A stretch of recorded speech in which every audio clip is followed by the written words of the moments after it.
आषाढी जवळ आली तसे सखाला वेध लागले विठ्ठल भेटीचे.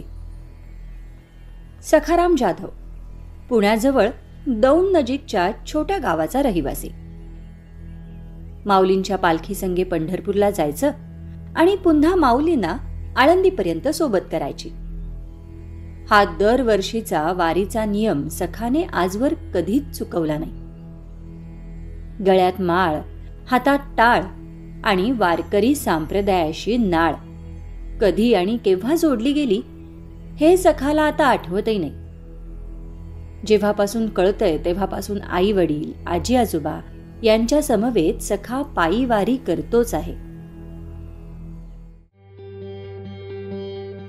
कथा अलंकार, कथांचा अविरत खजिना.